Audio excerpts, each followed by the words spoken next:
Yeah, they really showed us, didn't they? Alright, everyone and their uncle is going to be making a video about this. I'm going to try to stay positive. I'm just going to list off all the things that we did see that I liked, all the new stuff, and then we'll just get into the negatives. And obviously, $80.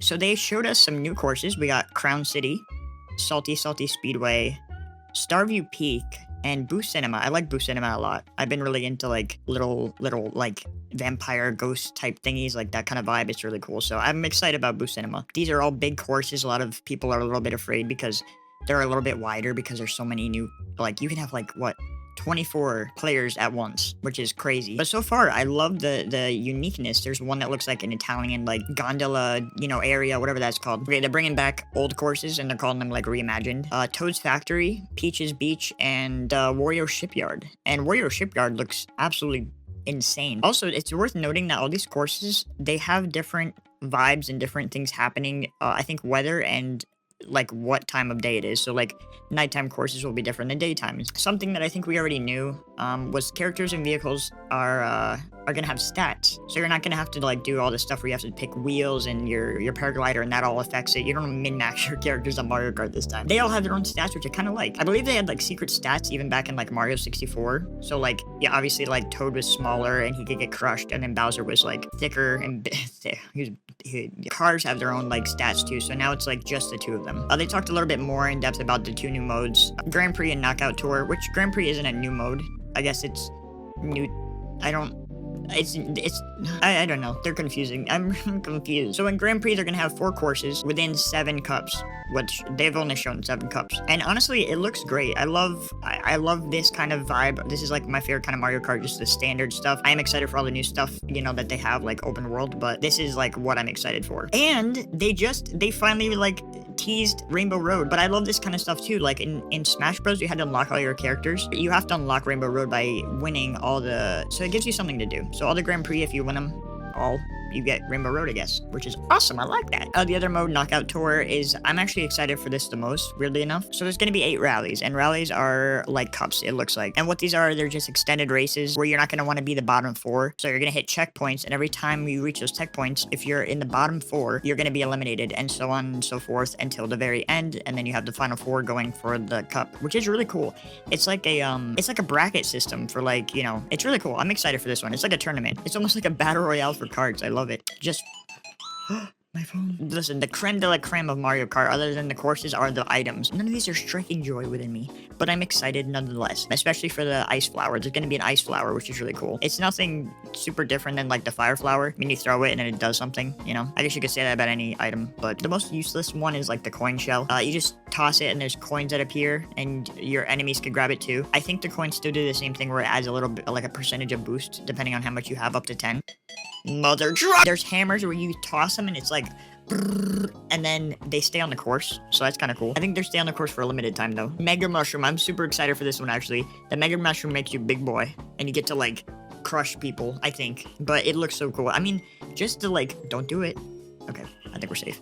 What did I just say? We got the feather. I don't know. I think the feather's been in another Mario, but now that you can like wall ride, which I'm going to talk about later, you can like grind up on rails, you can wall ride. It's so cool. So you can like get to different areas, especially in free roam. You have the little feather, like boop. And this one's actually really cool. Kamek.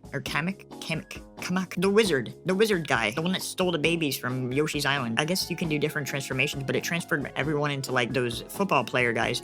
Football Mike or whatever his name is. This is the other thing I'm really excited for, is the diner. Yoshi's Diner that everyone is freaking out about. You can unlock outfits when you go through. There's like a little paper bag, like a doggy bag, and you can unlock outfits inspired by the meals. So like if it's like sushi, you get like a little kimono. There's like an Italian one. It's really cool. I'm super excited. I hope they are, from what I see, I think they're like permanent unlocks, and I don't know if they're just, if you get them only in free roam. I'm not really sure about that. There's a huge negative that comes with this.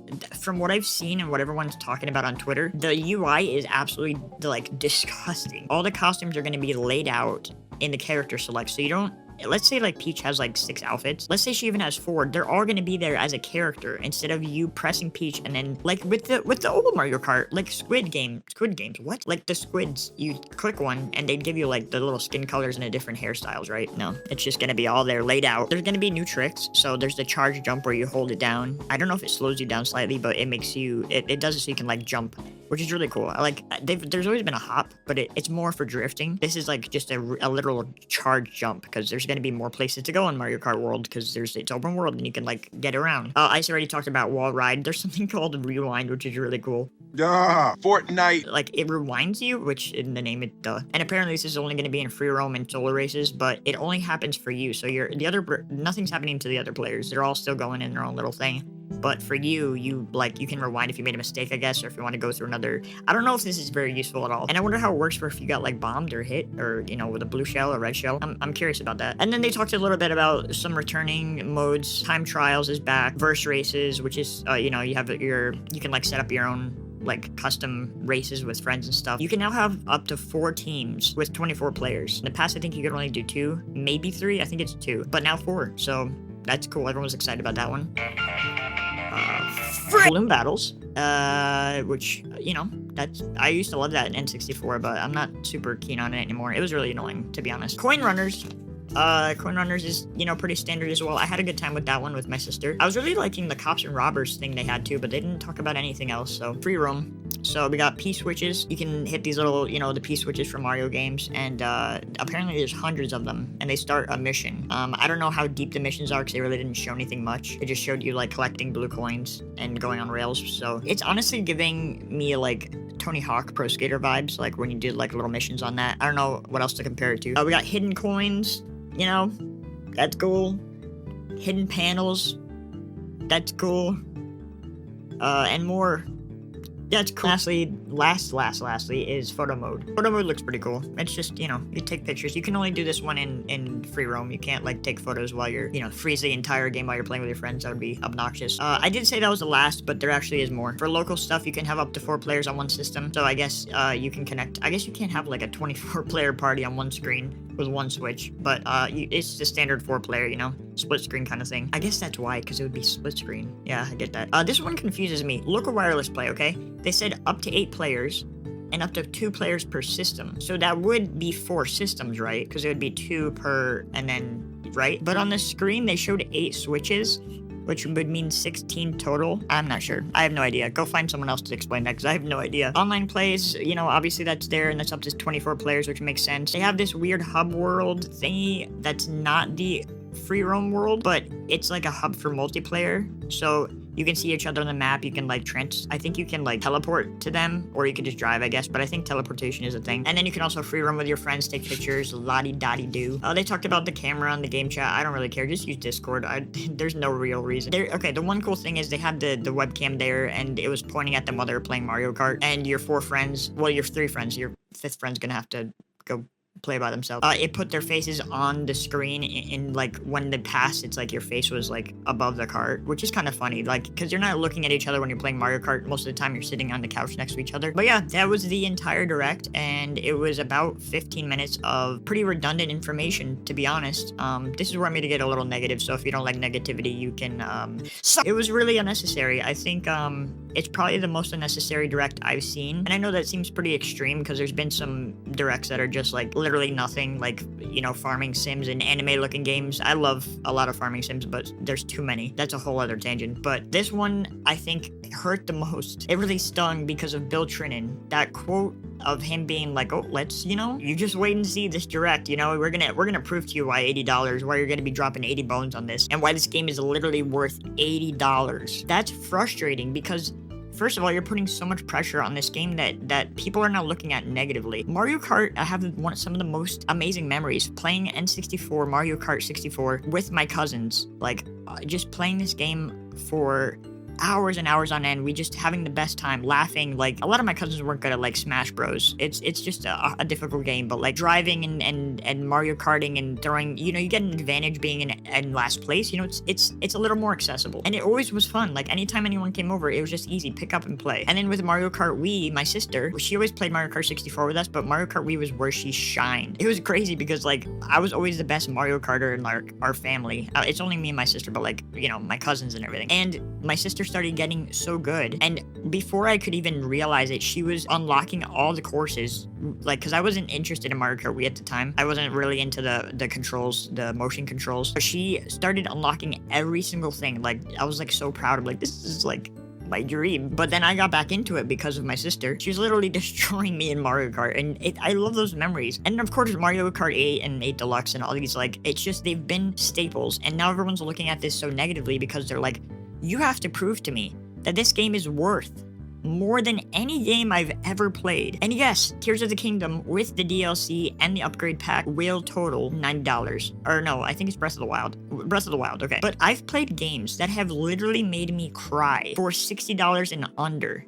Games that have changed me personally. Games that I absolutely adore. Shovel Knight, Hollow Knight, those two games, I got Hollow Knight on sale. I think I got it for like $8, $7 or $8.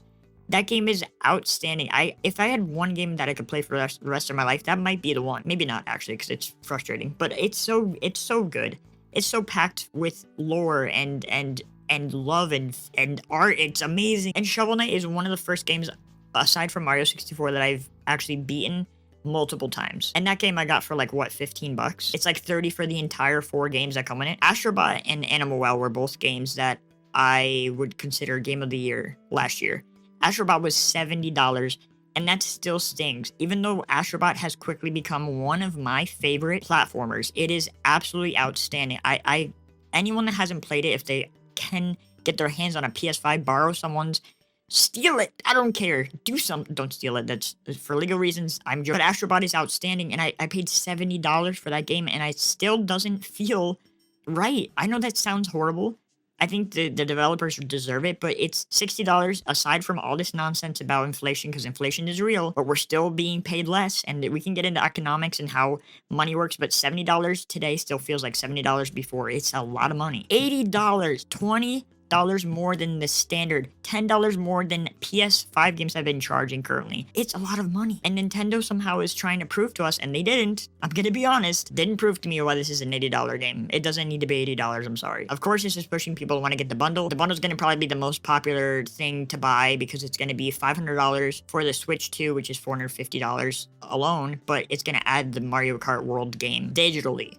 So that makes it $50. But honestly, I don't want it digitally because I like to have a lot of physical games. I like to have physical media. And of course, like in the future, I future-proof basically my systems. One day I'm going to sell these things because like I'm selling my old Switch to help pay for this one. I want to have something to sell it with. And I'm sure the next console is going to, from judging by how Nintendo works, next one's probably going to be a whole new thing. And it's probably not going to be backwards compatible anymore. I'm just thinking in the future. So I want to sell all my games with it. But anyways, I want to end this and say I love Mario Kart. I adore it. But Nintendo, everyone's been telling you to lower the price, and it's stupid because they're not going to, but it's just like, I don't like this new $80 thing. It's so obnoxious, and it's setting a standard for other people in the industry to do it, and they're already talking about, you know, Grand Theft Auto pushing the envelope, getting it to like, people have talked about it being $100, $90, we don't know, but now Nintendo's just opened the floodgates. And I'm sorry, if anyone is gonna charge $80, like, worth, I love Nintendo games. They're always polished, they're always beautifully done. Like, I'm so excited for Donkey Kong, but man, not 80. Don't do this to us, Nintendo.